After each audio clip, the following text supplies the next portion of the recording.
And that's the thing with my thinking. I consider like my energy and my time the currency, and then like whatever comes from that. There's too many people with money that don't have a great life or a fulfilling life that I personally know. So it's not like I'm just out there just looking for something that's gonna like make me money. I just want to be able to touch people while I'm here.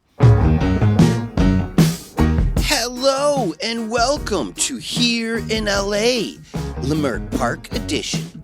Today we talk with Dante Mitchell. Dante is a poet, baller, educator, and rapper who knows way more about gangs and gang culture than I expected. We'll talk about his hometown of Leimert Park, nearby View Park and Inglewood, and his mentor and brother, Mike the Poet, who introduced us. So with no further ado, Dante Mitchell. Hey everybody, I am with Dante Mitchell. Yes, hello. Also known as the Prince of the Ghetto. Prince of the Ghetto. Yeah. Okay, the Prince part I understand. You're a handsome man, great shape. Is that an umlaut you've got? Yeah, Ankh that I got from Cairo actually when I was in Egypt. What? Yeah. It's made of olive tree. Wow. Yeah, it's a really cool piece. I like it. I'm a very light-skinned black man. Yeah. My family cringes at the word ghetto. But not only are you embracing it, you're wearing a t-shirt. Yeah. And you are the Prince of the Ghetto. Mm-hmm. So what would you say to make them feel better about that word? I'll start from how I thought of it. So my perception was I'm a kid from the inner city. I had like a pretty tumultuous life, and a lot of my friends didn't get to like live as long as I did. So I just always saw the best in those people who were like either passed away or going in and out of jail. I just saw the best qualities of them. So I just figured that I lived in a place where I was able to get all this knowledge and instincts that I wouldn't have been able to get if I just had an easier life, I guess. Mm-hmm. So for me, it wasn't like, oh, I'm going through the struggle. It's like a bad, horrible place and poverty and all this stuff. It was like, oh, this is enriching me to become a better person and giving me these life lessons early that other people might not get if they're in a better situation than this. And I saw the way that when you see people going through struggle and then still being happy, you just start to get a different respect for them. So I was like, yo, this is like royalty around me. So that's the whole thing with like the Prince of the Ghetto, just trying to turn like something with a negative connotation into a positive, because like people, like I know there's a negative connotation from the word ghetto, but I also have to accept and be real with myself. Like that's where I grew up. Like it's nothing that I can't escape from that. And I want to be a representation that people from that area aren't always just like, they don't come with the stereotypes that come with the word ghetto. You know, everybody's not like that. Mm-hmm. And it is funny because once I was selling my merch, and I was having a back to school event, but I was wearing my merch, and I saw a lady at the venue that I was having the event at, and she was from the neighborhood. I'm assuming because she saw my shirt and she's like, "Oh, Prince of the Ghetto, where are you from?" And I was like, "Oh, I'm from Leimert." And she turned her nose up. She's like, "This is not the ghetto." Like, and I'm just like, I don't know what Leimert you experienced, but obviously we had different experiences. She's much older than me too. So it's just like, I understand that it's not like something that most people want to be proud of or like want to like embrace or accept.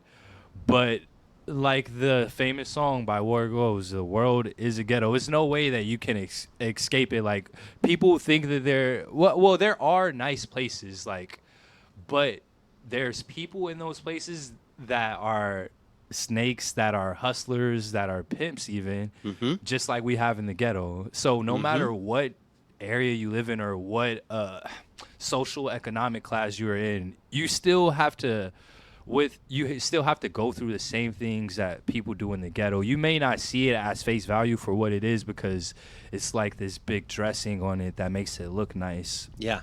But it's the same thing.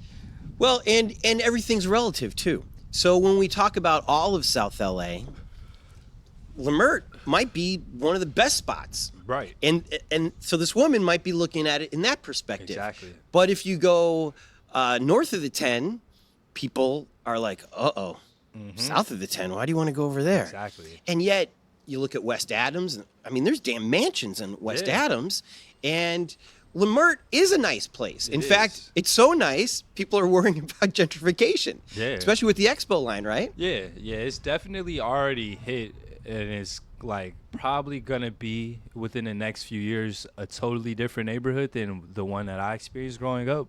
You think it'll happen that fast? Yeah, because like even right now, like you can just tell, not in 2 years for sure, 5 though. It's just the people around.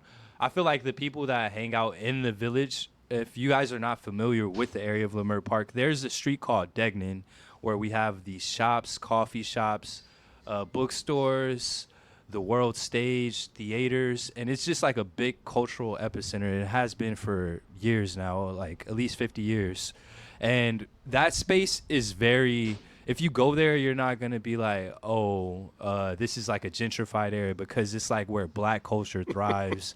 And like I feel black like bookstores, black bookstore, record stores, black-owned buildings, clothes. And everything. Yeah, it's almost like a cul-de-sac within a city street. Like you feel really enclosed in there, even though but you also get like the vibe of a real neighborhood in that little spot. Yeah, and you feel safe. Mm-hmm. You do feel safe, and that's one of the best things about that area. Like, no matter if people know you or not, if they see like something sketch going on, somebody's gonna come up to you and like have your back. It's just like you feel like that family culture in that area. Yeah. Now, right now, if you go outside of those blocks, you see a lot of different families. The area was like mostly black. There was like a lot of gang violence. Now, there's always been a Japanese presence in Leimert Park, because there has? Yeah, there was a time where that area was majority Japanese. Now, I don't know the timeline of it. Yeah, so Leimert Park has a huge history. There's been waves of different ethnic groups that inhabited that area. So at first, the whole area of Leimert Park is named after a guy named Leimert who came in 1939. And he had this idea of building a city. I don't know what his exact goal was. I know it was like either infrastructure for industries and factories or agriculture, but it was something like he had a plan and he wanted to move all these people there. And they were majority, like, I guess we're going to use colors, white, majority white. And, then after that, I know there was something happened with like the intern camps, and the people migrated in that area, and then it became like a Japanese area. So even when I was growing up, you always see like older Japanese families speckled into the community, but it was mostly black, a lot of gang violence. And I was growing up in the 90s and the 2000s, so you gotta realize the pulse of the city of LA. It was like heavy gang culture. That's what the media was feeding to us as youth. And it was like a lot of these black exploitation films like depicting gangs, and it was just like the cool thing to do. So now we got all these like sports teams, a lot of tech companies, businesses moving into the city, and it's like a circle of like that same community that started the area, they're moving back basically.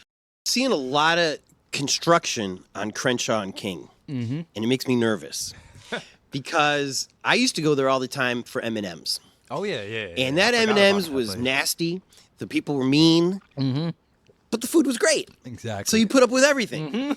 I mean, it did look like it was on its last legs, maybe for like 5 years. Seriously, horrible service too, by the way. Worst. And it was so popular. And there's plenty of places to get soul food. Yeah. But M&M's had it, And so now it's not there, and even the Louisiana chicken that shared that little space is gone. Yep. The Krispy Kreme is still there. Yeah. But the mall across the street, which used to be a Walmart and many other things, including a weird buffet. Yeah. Like crazy, like it had everything. Yeah, it did. I feel like that corner, all sides of that corner, is kind of the litmus test for me about gentrification. Because if I see that mall get turned into something that we're not familiar with, then I know times have changed. But I really think that corner is easier to gentrify, and that block of Crenshaw that used to have one wig store after another, if that stops having wig stores, I think things are changed. Yeah, for sure. Wouldn't you say? No, that's a great litmus test. And, like, there's been a struggle with the mall. I don't know if you know about this. Like, Not really, no. So the community put together this group, and they were great group of people. They had their plan and they knew what they wanted to do. They just had to raise the money to challenge this financial group to buy that mall. And the financial group, I can't think of the name of the guy who runs it, but he's friends with Trump. He's like a yuppie, some young businessman, and he has a lot of properties in New York. And they believe they're going to turn it into like commercial properties or residences maybe. So the group ended up getting more money than the financial group put down on the building, but the city still rejected it. Really? So that's why, and is why I'm saying like the time is definitely coming. But so for me, and this is the thing for me, there's like a great group of people that are fighting for these things, and I'm just not for it because I don't want to see these things stay there, and then it's just like we're not there anymore. It's just like, what's the point of like having Leimert Park if we're gonna have to travel from Fontana to get here, or all these other cities to get here? We need to like make sure we cultivate this and keep it to where we have the same spirit, but to wherever we have to move, because unfortunately, you know, we don't have the power. You know, it's just the way the system is set up. Like, if you don't have the money, then you kind of just have to go with the flow, you know? How far is the Jungles from that mall? It's not far. It's like right behind the mall. Yeah. Yeah. So in Leimert, there's like this weird thing. That corner that you speak of, I always tell people, like my relatives used to come to visit. That corner on King and Crenshaw is where a lot of the Bloods would hang out, because there's like, they're right behind the mall. So if you guys know the intersection we're talking about on King and Crenshaw, it's in front of the Baldwin Hills Mall, the Jungles, which is where the popular famous movie Training Day that Denzel is in was filmed. Just to give you some kind of reference, there's a blood gang that's behind the mall. They always come and kick it on that corner. Well, this is back when I was growing up. The next corner up is a Crip Street gang called the 40 Crips. And King Boulevard is the street after 39th. So King Boulevard is technically like that borderline where the 40s start, and then after King is 40s, 42nd, 43rd. So you're talking going south. Yeah, so if we go from Crenshaw to King to Crenshaw and what is that, Vernon? There's Crips on Crenshaw and Vernon, and then there will be Bloods on Crenshaw and King. And that mall would always, there's been killings at that mall, like the gang violence there, police have killed people. So there's a lot of traumatic history that is connected to that building that I'm just like, I don't really know why we're holding on to it. Like, so the type of person I am, I'm like, okay, if we can keep the building and then we can like have like a yoga class there, or like counseling to where people could come and just like release all their tensions and traumas that we've built over these generations. Like, just not just retail things where we're like supporting essentially the same people that are going to buy the building anyway, you know? So it sounds like King is the Mason-Dixon line between the Bloods and the Crips. And that's probably not going to go away because it's such an iconic street. Yeah. I mean, the parade is held there. And again, it's not going to go away. I mean, riots, burnings, like everything has come and gone. And yet it seems like that's still the line, right? And even though it seems to me that gang activity has gone down over time. I mean, you're 32. Yeah. I'm about 20 something years older than you. And yet I feel like gangs have simmered down a little. Obviously, they're never, ever going to go away forever. Yeah. But I think you're right. If you build a mall right in the middle of it, you're asking for trouble. Yeah, for sure. Unless you have some sort of creative plan that nobody's ever thought about before. But do you have a creative plan on what you would do if you were in charge of that area? You know what? I know a lot of artists, so like I'm always trying to get people to use their gifts to enrich the next generation. So a lot of that stuff, like I know yoga teachers. I would be like, yo, would you be down to run a yoga studio? I know people who make beats. Yo, would you be down to like use one of these buildings to teach kids? But then there's like the whole thing with like money.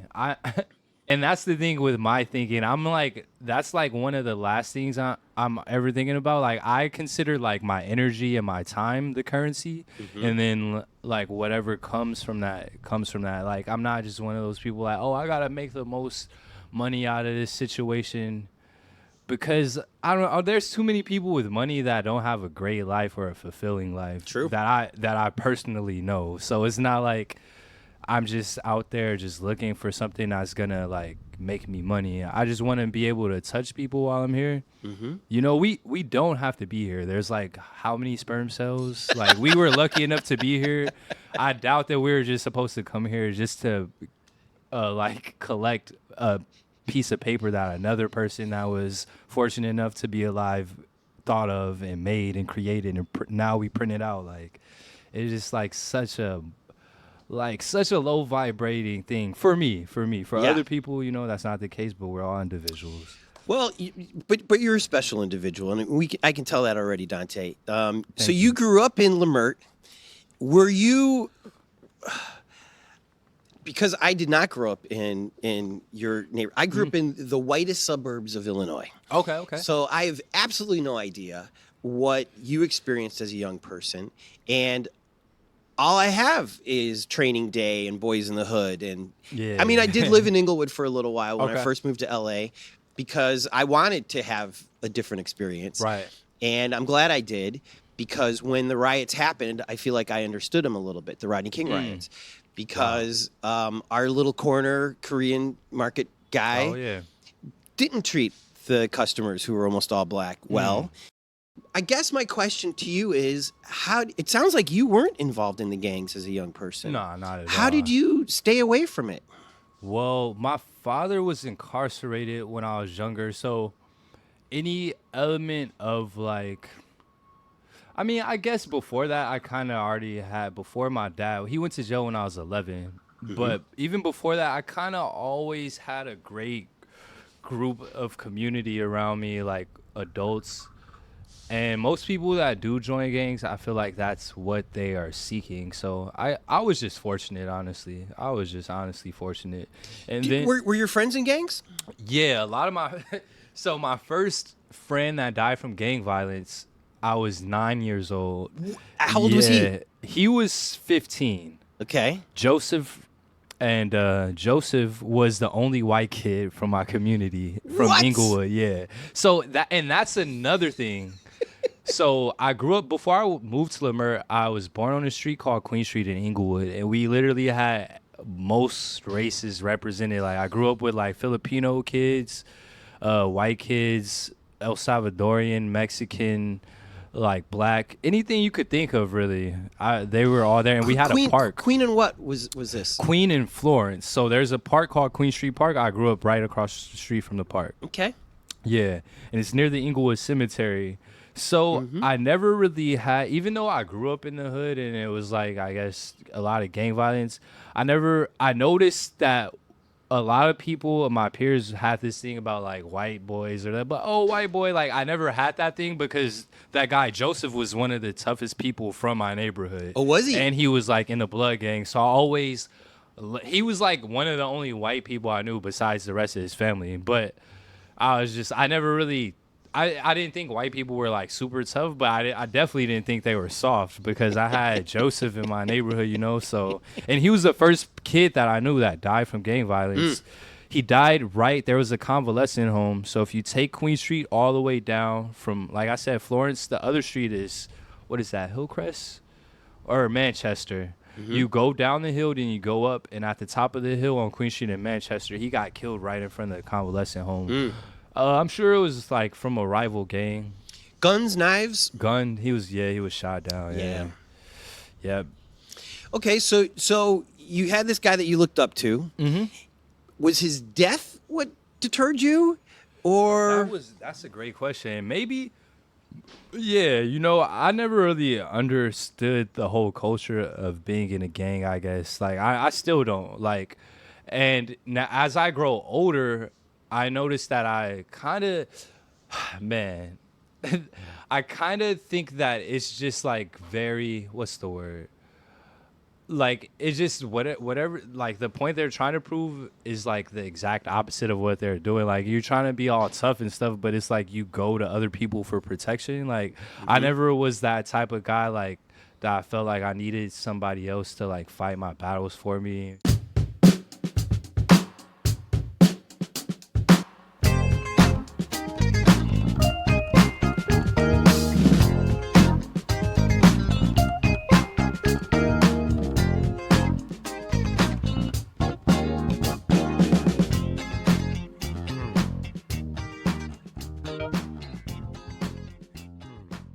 okay, so were you ever close to being in a gang? Did you ever say, you know what?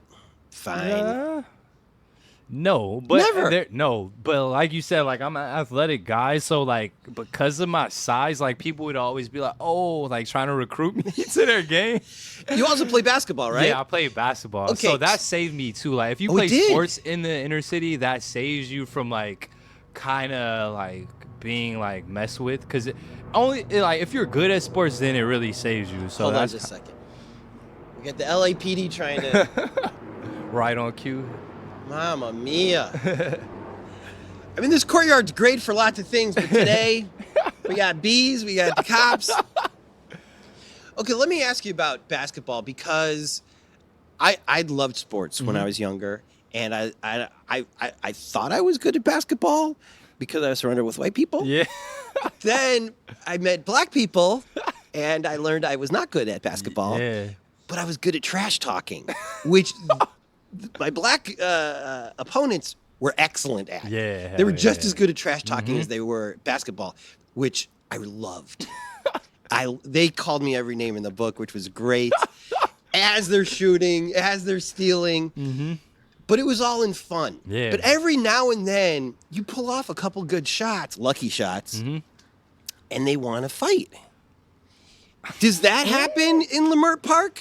Yo, I literally was just telling this story today. I got jumped at a park.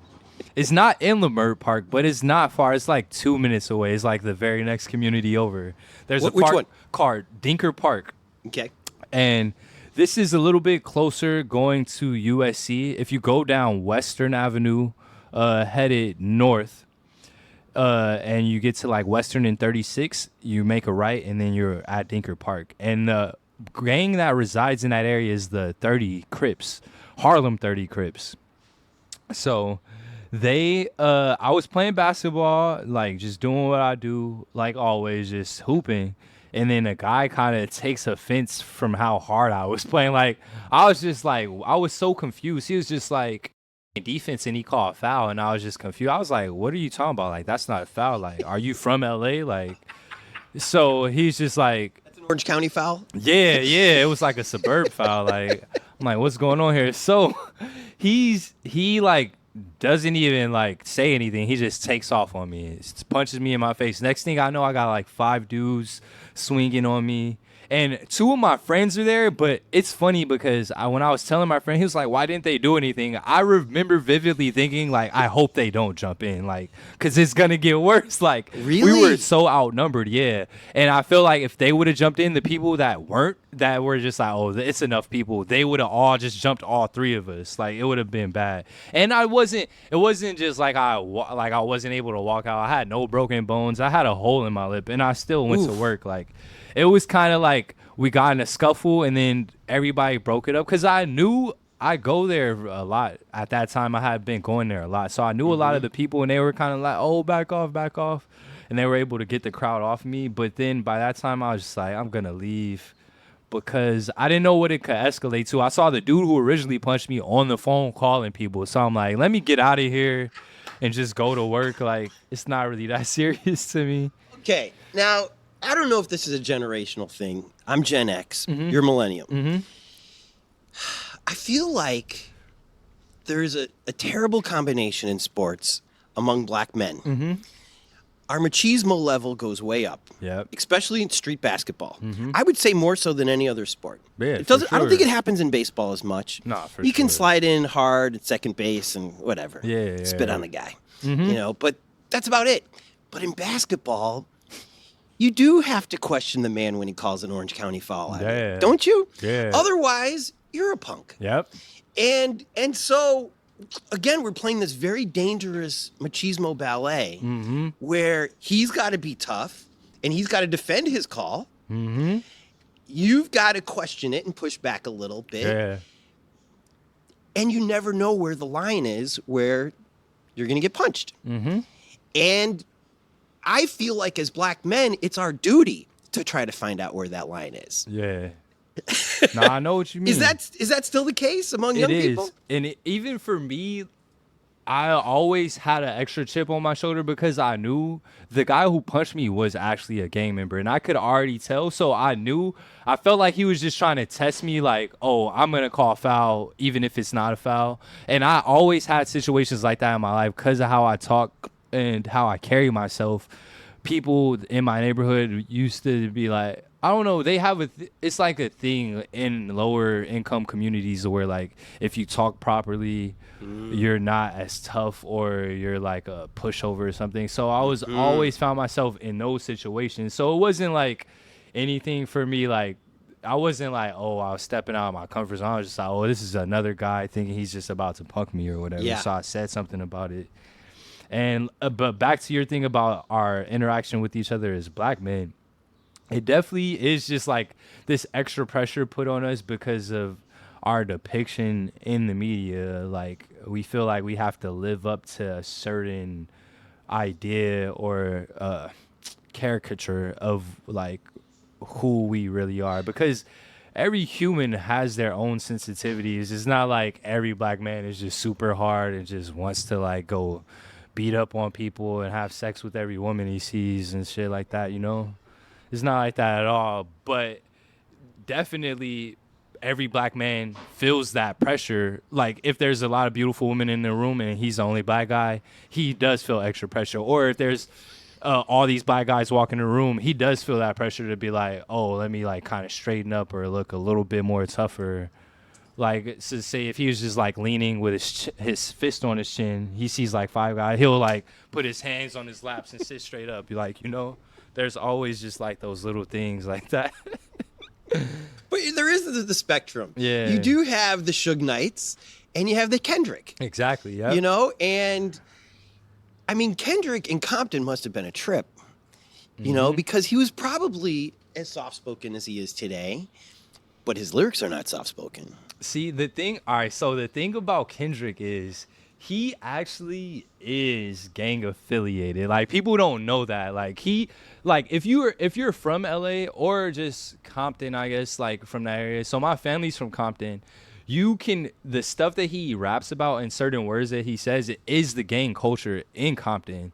So I feel like, yeah, I guess like his first project, Good Kid, Mad City, like everybody essentially doesn't come into the world all menacing and stuff, but it's like the stuff around him. You can tell it's stuff that he took with him. And just even in his earlier music, watching I know he has this like interview with, I want to say Rick Rubin or somebody in there, like in a backyard in Compton. There's like all these gangsters lifting weights and stuff behind him. And like, yeah, there's like, it's kind of hard to even escape from that. Being from Compton. Now, LA, I feel like there's a lot more ways to escape that, because you have the beach, you have like Midtown, you have like all these pockets of the city where you'll be around different demographics of people. Like, Compton is very inland, so like you're kind of like forced to succumb to everything that's surrounding you. Yeah. Yeah. Now, you've mentioned a few times that you can tell who's a gang member and who's not. Mm-hmm. And it also sounds like you have this map in your head about which territory the gang members are in. Mm-hmm. Do you think most people in Leimert Park have those skills too? The lady who was turning her nose up at me for sure doesn't have that knowledge. But, it all depends on your experience in Leimert because Would you say 30-year-olds? most 30-year-olds do. Like, most of my peers and my friends know, like, so there's like three major gangs in Leimert. There's like the 30s, there's the 40s, then you'll have West Boulevards. So the reason why I didn't mention the jungles is because it's like across King. There's like in LA, there's like all these small like pockets within the bit larger city of Los Angeles. So there's a lot of borders. But yeah, those are the three gangs. They're all Crip gangs, and they don't necessarily all get along. Like they would Really? always call treaties sometimes, and then they would be beefing the next week. So the 30 Crips and the 40 Crips fight each other? Yes. It's the and then okay, so then and this is it's so many intricacies to LA gang culture. So within the 30s, there's like different fractions or factions of 30s. They're like the Harlem 30s. They're the Front Streets. There's Dirt Gang, and even within the 40s, they're like they have a gang called Four Trey, which is just 43rd Street. Then they have Parkside, which is like all the 40s that live in Leimert Park. Then there's like the Dark Side, which is like the 40s that live on across Ivor. So there's Parkside, Dark Side, and it's funny because I was listening to another MC's raps in Vegas. I met this guy in Vegas, and he's had a line, and I'm like, yo, if a kid isn't from Leimert, he wouldn't know what you're talking about. It was like about a principal, and there's a principal at an elementary school. Her name is Dr. Shepard.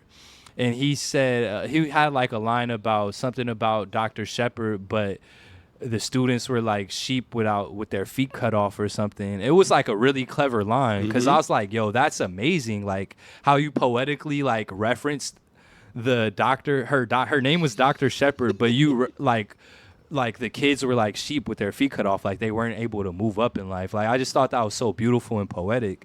And I have a line in one of my raps where I'm like, I grew up where they so deaf, which mean they can't hear, that they're not alive. Near the Park Side, near the Dark Side where them Harlems ride. And I saw a kid in the audience, his eyes lit up, and then after he came up, he was like, you grew up in Leimert, didn't you? And I'm like, yo. And there's little, like how I say, Kendrick, he references little stuff, but if you're not familiar with the gang culture, like you're just going to be like, oh, he's just talking about some side of a park or something, like, Yeah, but there's so, it's so deep. And you don't really know. You don't really think about it. Like when I went to school in Virginia, that's the first time that I realized like, wow, it really is like a different culture that I just have all this knowledge of that I didn't really know, I wasn't aware of. Is it easy to determine who's a gang member and who's not? Because I was at a taco truck not that long ago, and this guy had tattoos. He had the gold teeth. He had everything.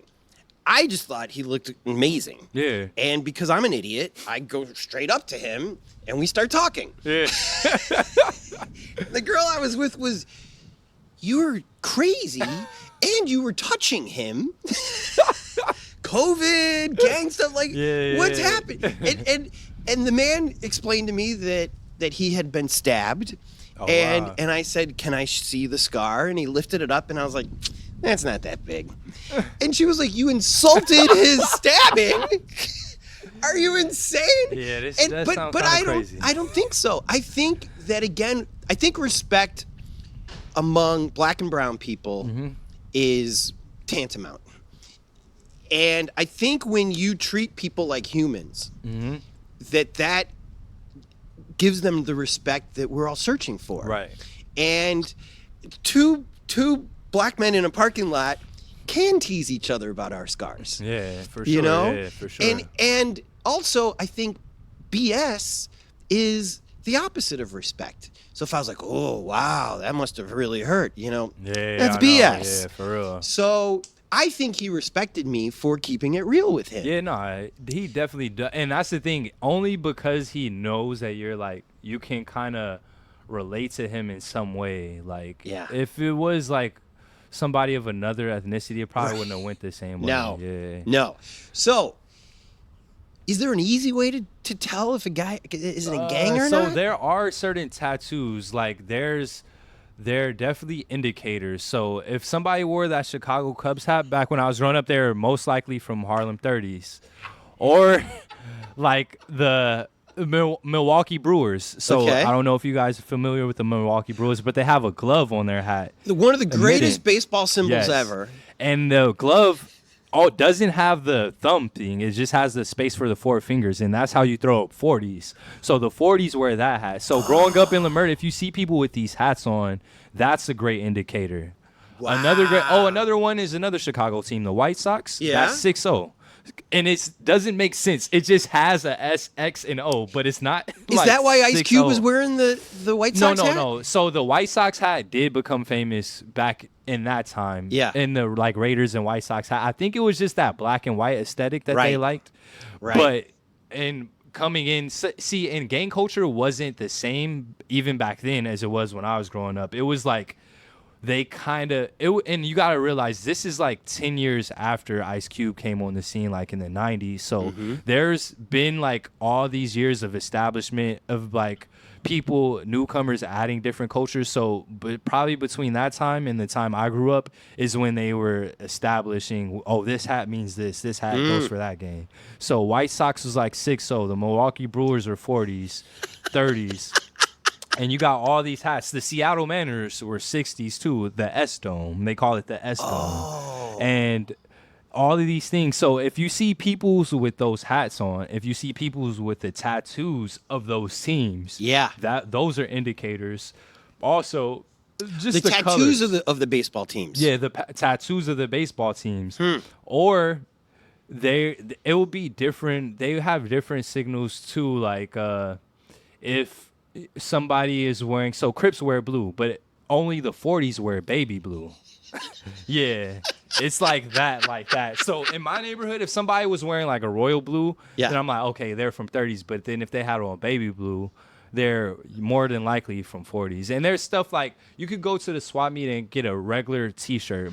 If you're not in the gang, you're most likely wearing a white T-shirt, black T-shirt. And it's funny because other ethnicities, if they see any black guy in a white T-shirt or black T-shirt at that time, they still just think you're a gang member. That's right. But if you're like growing up in the neighborhood, the gang members actually buy the color of their. So if you see somebody, nobody's wearing a baby blue shirt unless you're from 40s, because nobody really wants a plain baby blue shirt, like unless it has your favorite team or superhero. So a on kid it. like you who's trying to broadcast, I'm in no gang. I'm not even a free agent.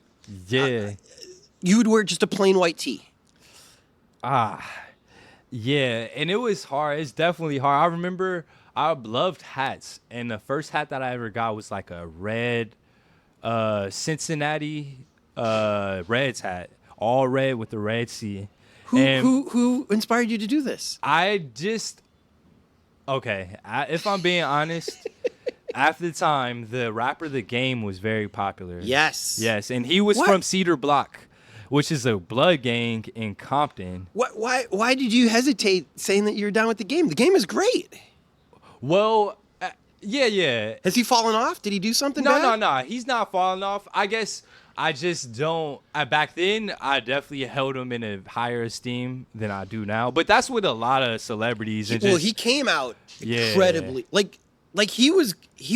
Everybody thought he was going to be the next NWA member. Yeah, for sure. Like he was that powerful. Yeah. He was great. And I was influenced just by seeing him. My family was from Compton, so I kind of just felt like, my first hat should be like a Cincinnati Reds hat. And my favorite color has always been red. Okay. And I feel like that may have had something to me growing up in Inglewood, might have had an influence on that being my favorite color. So when I did move to Leimert Park, that was a big problem for me, like wearing red, and people would bang on me, and I'd be like, yo, I'm kind of tired of this, like standing up for myself or just telling people that I don't bang. So I just stopped wearing it. But that time that me and my friend, I'll never forget the day, we go get the Cincinnati Reds hat. We come home to his parents' house, and his mom takes the hats from him. We never wore the hats at all. Like, she's like, you guys aren't wearing this hat. His dad was a cop, and his mom was like a nurse. So his family wasn't having it. They had seen it all. Yeah, they already knew what was up. They're like, nah, there's no point. And honestly, it was one of those things where, like, I'm an adult now, and even if there's any kids or anything listening, there's so many things that you don't agree with now that you're going to look back on and you're like, wow, like how was I that stupid? Like that's definitely one of those situations for sure.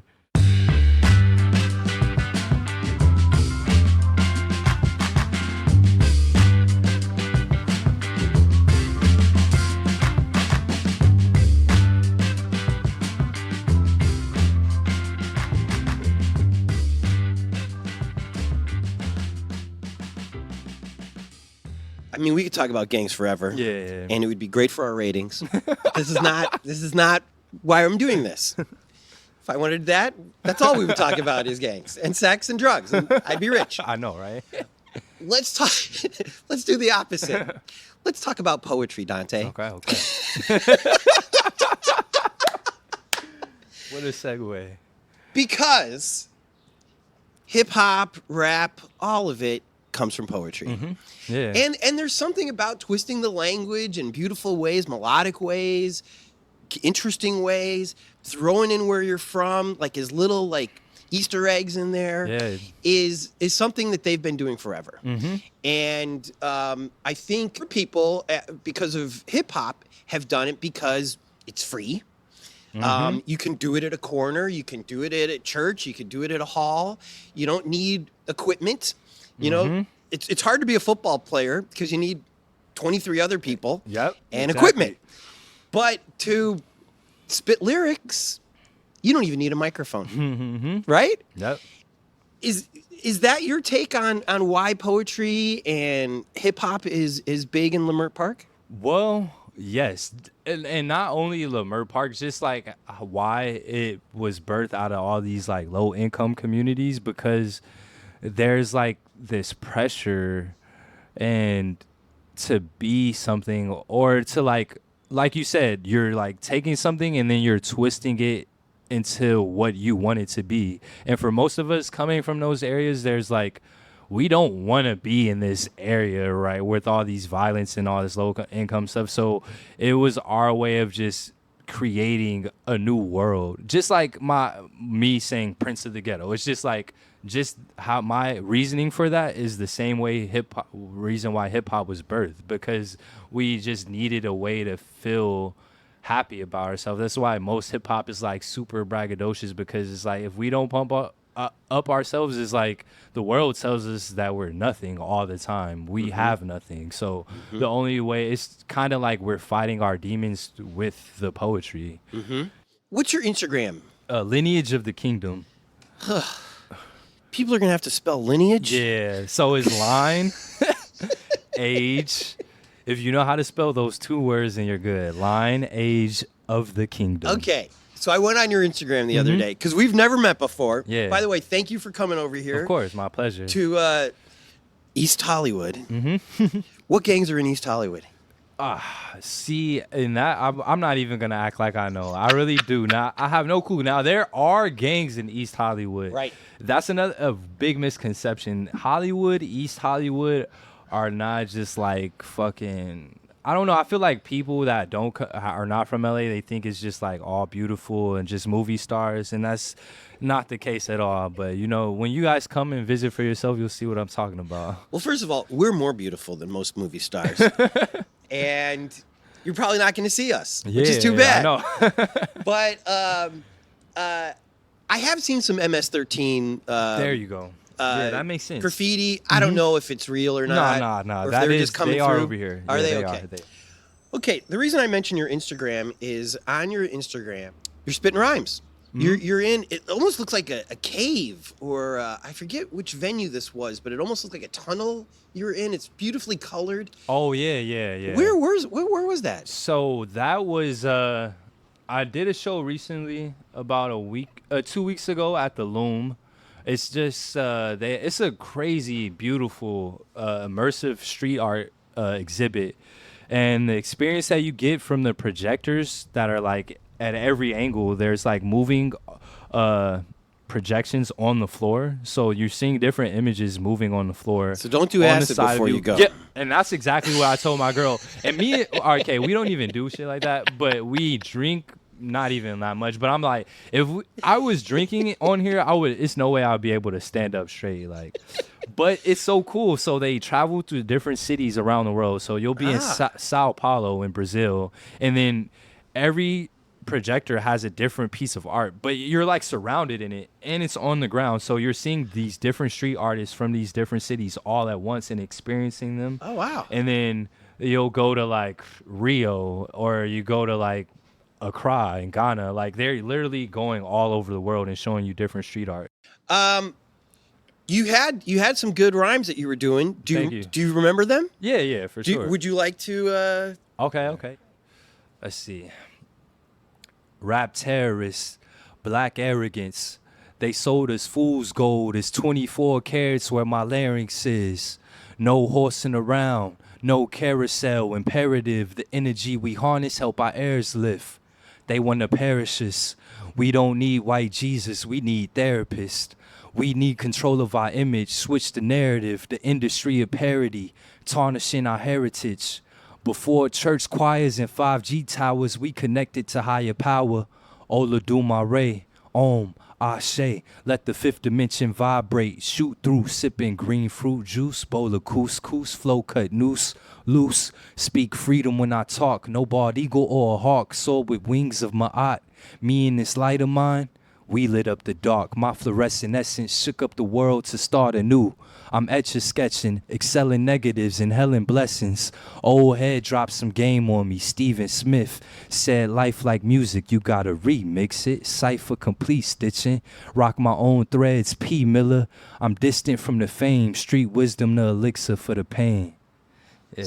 Yes! What's that one called? That is from a song that I made with my friends called Rap Terrorist. I love it. Yeah. I love it. Thank you.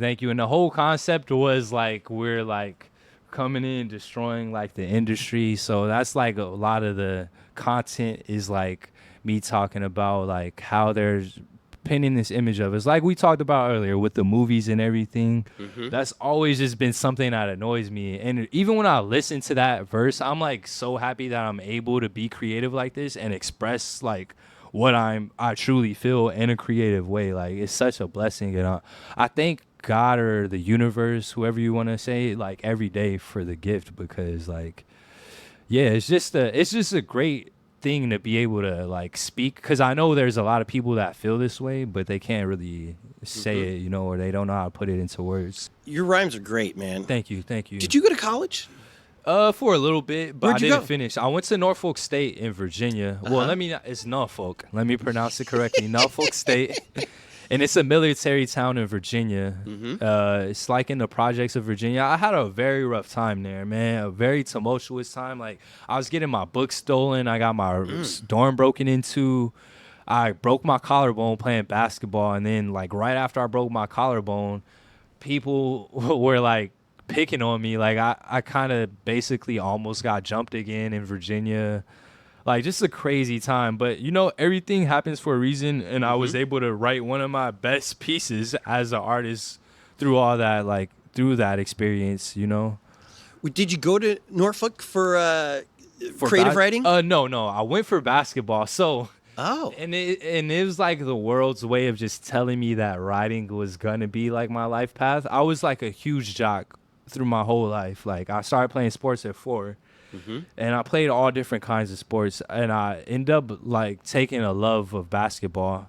So when I met Mike the Poet, our good friend who connected us in high school, I got injured at my senior year, and it was like the most important year for me. Like I got to earn all these scholarships. So it was kind of like a downtime for me. And then I met Mike, and he introduced me to writing. And I always loved reading, but I didn't know that I could write. And Mike saw something in my writing, and he was just like encouraging me. And then I went to college, and I was like, okay, the writing thing was cool. Like it was a cool experience, but it wasn't like, oh, I'm going to be a writer. I just knew I had like a new skill. But I went to college, and when I broke my collarbone, all these things were happening to me. And then I wrote like a great piece. And then I was like, yo, maybe I'm supposed to like be writing, because the stuff that I was writing in high school, I noticed that my peers would be like touched by it. And I did notice, I'm like, yo, how are you even thinking? I always do this when I'm like, I don't know what that was. And I know it's not me. I'm able just to channel whatever energy is sending me these messages. Because, like, even stuff that I write today, I'm like, it's no way I thought of something that profound. Like, it was just like me, like, and even when you're writing it, it's like a weird feeling. Like, you know that it's not you. Like, especially when you get to writing and you're just writing, you're like, oh, like, I'm tapped in right now and I have to, like, relay this message that's coming through me, you know? It's the best, isn't it? Yeah, It's the best. It's addictive. It is. Okay. For those of you who might not go to the website at hereinla.com, this handsome man kind of looks like a younger James Harden because you got the cool beard going, but you've got the do-rag on. Yeah. I'm describing you, and beautiful chocolate brown. Thank you. Beautiful. Is, for our racist listeners, you might not, if you saw you walking down the street, you almost look like Desus of Desus and Mero a little bit. Yeah. Have people said that? No, I get Nipsey or Nipsey LeBron. Hussle a little bit. LeBron? Yeah, I don't look like him, but it's the beard. I don't look like either one of them, honestly. I see a little Nipsey in the eyes. Okay. In the eyes. I have braids too, so once I got the braids, it didn't really help. People really started calling me Nipsey, but when I had short hair, people were calling me LeBron. So, but growing up and being a tall black guy, I'm being called so many names like throughout my life. Like, okay, I'm gonna get back to the racist people in a second, but isn't being called LeBron an insult? I feel like it's an insult, even in LA, because he won in Miami, he won in Cleveland. He only came here for clout. Exactly. Right? And that's so if what I called somebody believe, LeBron, I wouldn't really mean it as a compliment. Would you? No. So the first time I heard it, I was a bouncer in Echo Park, and I kicked these drunk girls out. They're like, "You fake, it's LeBron." Like, as they're getting in their Uber. Which club in Echo Park? Gold Room. It's like a famous spot, yeah. Kesha used to hang out there before she was famous. Right on Sunset. Yep. Yeah, Did you ever go to? It is right on Sunset. You ever go to Tacos Ariza's across this? It's like almost kitty corner by the Lassens. Yes, for Love sure. that truck. Yeah. So they called you a fake ass LeBron. Yeah, fake ass LeBron. That was the first time, but you know, I'm a huge Kobe fan, so it is kind of like one of those things where I'm like, damn. I mean, Kobe didn't have a beard, so I'm not expecting to get called Kobe, but I'm like, I don't really want to be called He had one LeBron. for a very short period of time. Yeah, he did. And he looked great with a beard. He did, yeah. Kobe. See, when I was younger, I mean, obviously I didn't have any facial hair, but I used to rock a fro, and people would call me Kobe, and I was so super stoked about that. Like, yeah. You know, but yeah, I guess you're kind of right about that Bron thing. Okay, so the reason I'm describing how you look is I feel like when people drive down the street and they see black men wearing the do-rag and with the beard, they would never think, oh, that's a gentleman who likes to read. Yeah, I know exactly. You know what I'm saying? And so I think that's why this podcast is so important, is I want to break down every stereotype of LA. Not only that there's not celebrities everywhere, that everybody's rich, or that everybody's trying to be famous and rich and all that stuff, but that LA is probably more like your neighborhood, no matter where you are, than you think. Yeah. And you can't put LA in a box any more than they could put you or me in a box. Exactly. Because we're going to blow your mind about what we really like.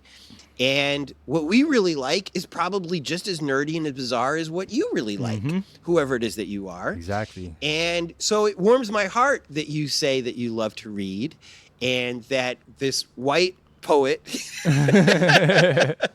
taught you, or at least he did. Inspired you to tap into that energy that is flowing through you now. Yeah. Because that's what to me is so great about LA. Is it's a mixture of cultures. It's a mixture of where people are coming from. And when we interact with each other, magic happens. And it sounds like you and Mike had a little magic when you guys met. Yeah, definitely. I first met him and I'm just like, yo, who is this bohemian, like, white guy? Like, I kind of just thought he was cheesy, like, honestly, if I'm being honest with myself. I was just like, yo, I thought this class was going to be easy, but it just got even easier. Like, he's just at this school with all these black kids. We're going to push this guy over. And it was like, bro, the exact opposite. Like now, I mean, I consider him my brother. Like I would do anything for that man. And he taught me like about my culture more than anybody that's my skin color or ethnicity yet. And it's like, it's honestly mind blowing. Like when I think about my relationship with Mike, I grew up in Leimert. I had no idea about like that cul-de-sac community that we were speaking of earlier. Mike introduced me to that, and I grew up there my whole life. I had no clue that I thought it was just gangs and like nonsense. Like I didn't know we had an area that actually had art and artists where people were. So you just stayed at home? You would come home from school and just... I didn't just stay at home. I would go to different parks to play basketball though. Right. That's the thing. I was just a jock, so I wasn't really into like any art scene. I didn't have any friends that were artists. So I just kind of was just going with the flow of what I knew, like riding the bus home from school, going across the street to go play basketball, walking to the burger stand and get food, like seeing gang fights, but never going. So I didn't even, like I said, I had no clue about Leimert. And then not only did he teach me about Leimert, the books he was giving me, like I feel like the first 5 books that he gave me were like about like all different type of black men. Like he gave me a book about Eldridge Cleaver, who was like a Black Panther, Solo on Ice. He gave me a book about Tookie Williams, who started the Crips.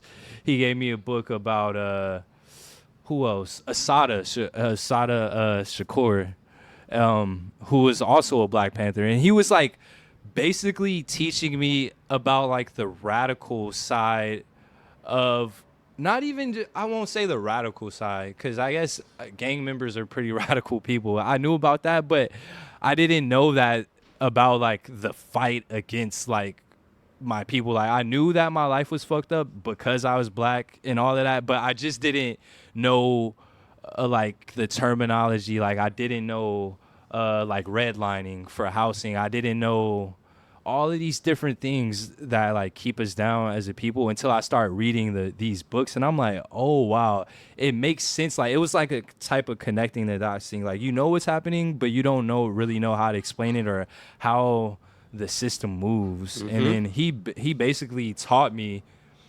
And now it's crazy because like I feel like just like my last piece, like I'm like, he ignited a fire that's not necessary. Like he's not a black man. Like he doesn't benefit from the liberation of black people, but he's like teaching me, and not only me, I saw him teach other kids about their cultures. Like I have a Mexican friend, Lalo, who grew up in Cypress Park, which is on the other side of the city. Mike connected us to, and now we're brothers. And he was teaching Lalo about like Mayan history, Aztec history, about ancient Mexican cultures, about the history of Mexican history in LA, and he just has like an extensive history of all these things. And you know, it is different cultures. He's from LA. He's like an LA guy, so he knows all these different cultures because our city is just so mixed and diverse.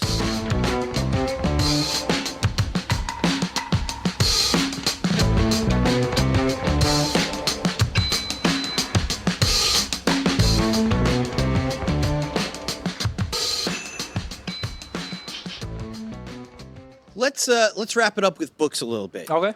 You have book drives for the kids. Yeah, for sure. Yeah. And I guess my question is, are you looking for school books, or are you looking for these kind of books that Mike gave you? No, I'm looking for the kind of books that Mike gave me. So I specifically chose a bookstore called Essewan Bookstore, which is closing down in Leimert Park. R.I.P., huh? Yeah. And Mike introduced me, and he took me there the first time. The owner's like, oh, you guys just missed Nas, who's a famous rapper from New York. He just walked out and bought $20,000 worth of books. And I was like, yo, at that time, I was always into reading. I was always into hip hop, even before I met Mike. And Nas was like my favorite MC because of like, he just took it to a different level for me. It was like, I felt like everybody else was like bubblegum rap, but because I was a reader, I knew like my vocabulary was higher than most. And he was the only person who was like stimulating in that way for me. And tough.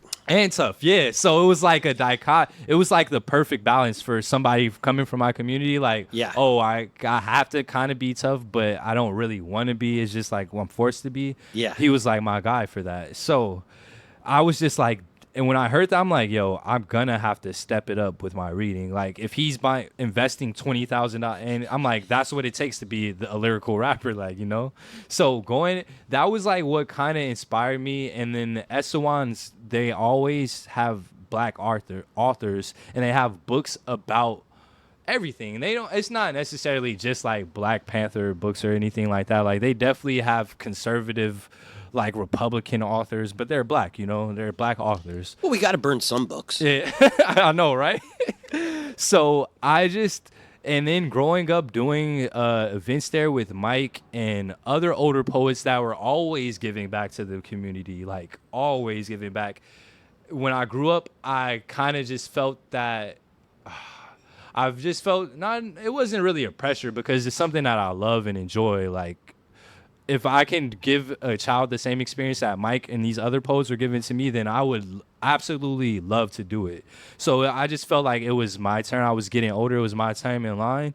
And just having people like Mike and the other poets and artists like A.K. Tony and Leimert, all these people that I looked up to, and I was even reading about them in books. I just remember reading about a poet from Leimert called A.K. Tony in a book that was called Leimert Park, by an older poet called Kamal Daoud. And I'm like, yo, I know this guy. Like, I felt so special because I read a book and I knew the character in the book. I'm like, yo, what? This is like amazing. Yeah. And I'll never forget that feeling. And I just wanted to do that. I knew it was just my time to step up and do more than just like be performing. And I felt like it was the easiest thing to me. They're like, and that's how life is. Like, when you do something you love, it really does work out. I wasn't like, and I always had this thing where, like, I did want to go to the NBA, and I always wanted to be like, oh, give back to the community, or like, and I thought that you had to have money to do it. But when I started doing the book drives, I approached the cafe, Hot and Cool Cafe, which is popular in Leimert right now. And she was like, it's funny that you say this, because we had a DJ and she wanted to do an event. She just left, but she doesn't know any artists. And we wanted to do an event, but we didn't have a DJ or artist, and now you guys both came today. So, and it was one of those things where I had been thinking about it for a while, and something in me that day told me to go up there and talk. And mind you, at this time I was like really struggling. I don't think I had paid my phone bill for those 2 weeks. Like, I wasn't in a position to be doing a book driver. Like, and it's just one of those things where I tell people, like, when you listen to that voice, like, it's like, no matter what you think that is the problem is with it or why it can't happen, that voice is telling you to do it because it's going to happen. Like, yeah, you just don't know how, and you don't see the possibility. So this will be our 4th year doing it together now. I'm sorry to interrupt. Our listener base, not only are they sexy, they are very well read, and I'm sure they would love to help out your book drive. Yeah. I've got a house full of books that I'm going to drive over to Leimert if you tell me to. Okay. What address should we drop them off at? How do we get the books over to you? Because I'm telling you, I'm going to have a car full of books. Okay, yeah. Because I appreciate that. I have this little thing called ADD now. And I used to read a lot when I was younger. Yeah.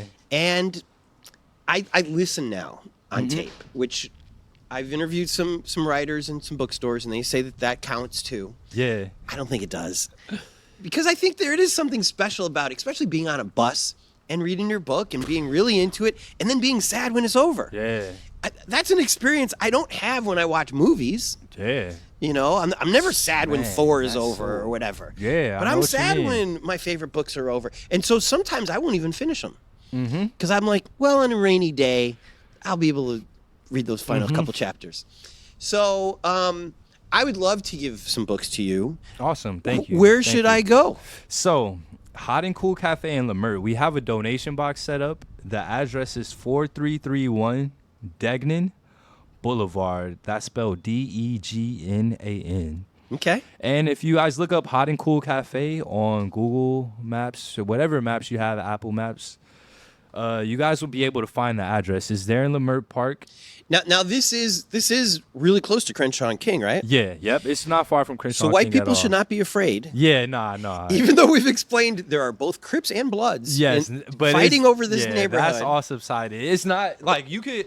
Every time I've been in Hot and Cool, like the last few times, there's been a couple of white people and no black people. So You guys feel Well, free to because it's come by. gentrifying. Yeah, it's definitely changing. The neighborhood is a lot And then safer. afterwards, you can have a Krispy Kreme. It's a drive-through Yeah. Krispy Kreme. Yep. So you don't have to get Yeah. out.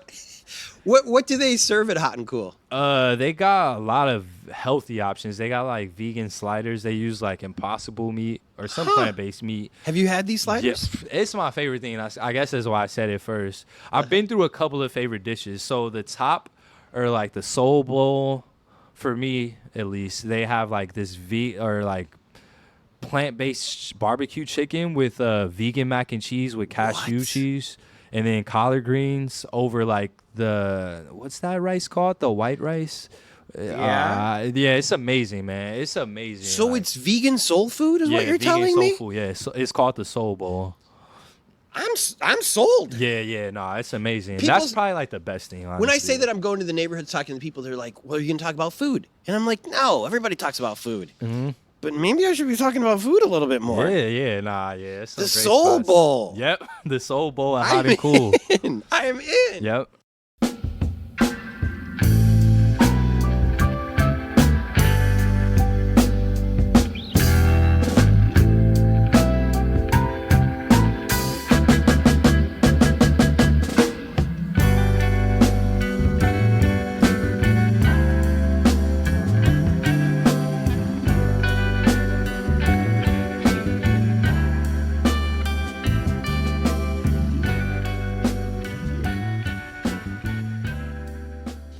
You mentioned Kobe and you mentioned Nipsey. Mm-hmm.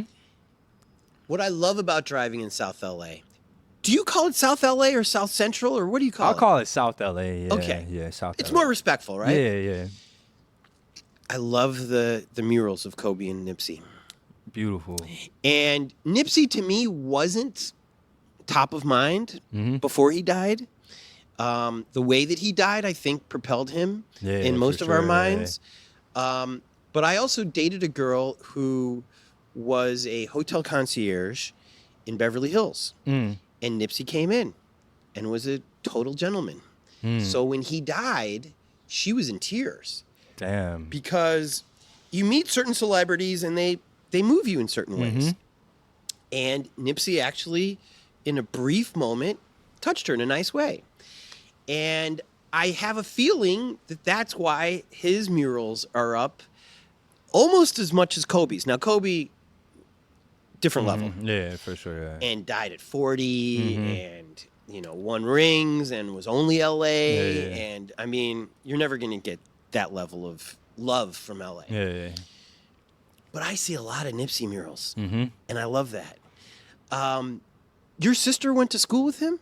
Well, no, his little sister went to my high school, View Park Prep. View Park High. Yep, View Park High, and it's right on the intersection where he was murdered at a store, Crenshaw and Slauson. So his store was called the Marathon Shop, right? Yes.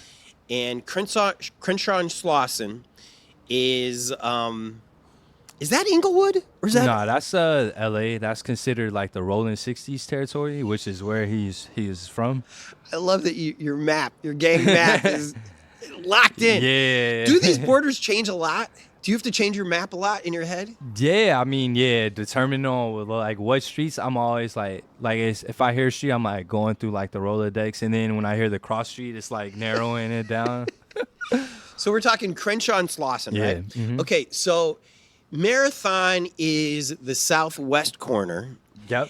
and I would say the northeast corner is a bank that has a great mural of Nipsey there. Yeah, beautiful. And on the southeast corner is my favorite Popeyes, Yep. because they served me the chicken sandwich when nobody else had it. So this corner is a black corner. Yep.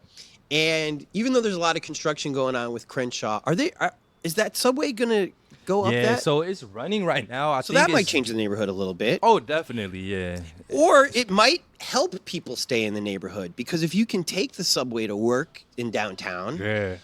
you might not have to move. Yeah, that's true. Yeah, So that's true. maybe it'll keep the hood the way it is, or improve it. Right. So, okay, so View Park High School is nearby. Is that neighborhood View Park? Because I thought View So Park that was up on neighborhood a hill. behind it, the neighborhood behind it So the 60s are like a very special gang because geographically, if you live in that neighborhood, you gotta have some kind of money to be staying in those like Slauson homes. They're like nice homes in that area. So there's like a space that is like it's kind of weird. It's not directly behind that school, but there's a community that is called View Park that is like, I guess, which area would be? It would be the south. So Nipsey's shop was on Crenshaw and Slauson, and you said it was the southwest, or this is the northwest, southwest. Southwest is Marathon. So our school was on the southeast corner. So a little bit more southeast, actually, diagonal line southeast is a neighborhood of like black doctors, black lawyers called View Park, and it's like a well-renowned area. People call it the Black Beverly Hills. Yes. Yeah. And it's called View Park because it's up on a hill. And they have a nice view. Of downtown even. Mm-hmm. Like you can see Hollywood and downtown. Like it's phenomenal. And so your sister went to high school there. Yeah, my sister, who's a writer as well. She currently is like writing this docuseries with I don't really want to say who, but she's working on a few things, and she lived in Africa for like the last 3 years. Wow. She's like an amazing poet as well too. I guess what I'm going to is, did the black doctors let their kids go to school at View Park? Or did they take them into private school? A lot of, so the View Park was a charter school, a preparatory charter school. So it was sold to the parents to be like this special education type of thing without the tuition. Right. So a lot of the kids' parents were well off. Like a lot of my peers in high school, they had cars like by 10th grade and stuff like that. So it wasn't like the kids that were going there weren't really the problem. It's just like the kids around the area. Like that was stuff because the kids that were going there weren't used to like all the gang activity and stuff. So it was like kind of a very interesting dynamic. Okay. Do you have one more poem that you'd like to read for us? Or have you memorized? By the way, he's got no notes, ladies and gentlemen. I memorized everything. This is a real poet here. Yeah, I'll do this one. I feel like it's very like introspective and more universal. So anybody that's listening will be able to like resonate.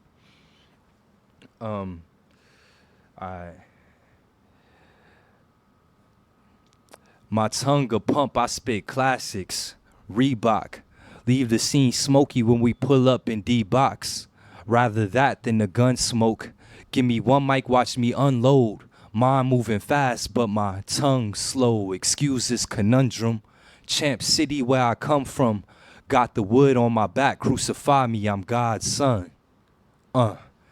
Been betrayed by the world, won't betray me again. Left me with no squad like the Raiders and Rams. Forced on this journey, a voyage, escape to within. Young, architect how I play with the pen. Excavating the gems of my soul. Courage built from dents in the road. It's all how you deal, how you cope when the enemy attempts to corrode. Will you bend? Will you fold? Your energy, it stems from the solar. Intelligence descended from the old folks. Messages like relics embedded in my lyrics. Yeah, you fine, but the flesh is not the spirit, and love is not defined by reflections in the mirror. Yes! Thank you. Well, this has been phenomenal. Dante? Tony, thank you for having me, brother. I hope your book drive just blows up. Thanks. You want deep books. Even though these are for kids. Yeah. I mean, any books are fine, honestly. So if you have any coloring books, we give this to kids of all ages. Okay. But I usually buy, when I go out and buy the books for the donations, I buy like books about like people that were dynamic in like the liberation movement, stuff that they don't teach kids in school. So just so people will have like a better knowledge of the world that they live in, honestly. Right on. How great was Dante? You know who we'd give our Black History books to if they wanted? Our Patreons. When you stoke us, you're saying, Tony, Jordan, Please don't list us with the names below. I'm very shy, but take it. Take all the money. So shout out to our Patreons: Nancy Rommelman, Sean Atlow, Matt Mills, Sean Wallace, Greg and Molly, Jamie Taylor, Mark Johnson, Kira Ann, Barney Grenke, Ben Welsh, Jen Adams, Trevor Wilson, Bree Wild, Dougie Gyro, Christina Up North, Robin Carey, and Adam Shorn. Want to support this fine podcast that features beautiful souls and poets? This is now our second poet. Well, just go to patreon.com/hereinla and give till it hurts. Also, shout out to our Angelinos. To be an Angelino, all you got to do is PayPal or even Venmo, $25 or more, and we will list you on the Here in LA website or Medium blog forever. Just send your hard-earned cash to busblog@gmail.com. Want to support us, but you bet the house on Giselle and Tom sticking together? Well, you can still help. Post your favorite episode on Facebook, OMG Post 2. Tweet something nice about us. Anytime you see me tweet about an episode, retweet it. And for God's sake, tell your friends, especially your smart ones. Tell them how Here in LA is spelled, and that it's on Apple Podcasts and Google and even Amazon. Here in LA is produced by myself, Tony Pierce, and a man who should have gotten these files days ago, Jordan Katz. Editing, mixing, and music supervision by Jordan Katz. Songs by Orgone and Jordan Katz. Special thanks for Cindy for creating the logo. And I believe it's her birthday coming up. Or was it? Is it? It is coming up. Also thanks to Jen for inspiring this. And teachers everywhere like Mike the Poet and now Dante, who inspire others around them to reach their highest potential. Thank you, unknown person.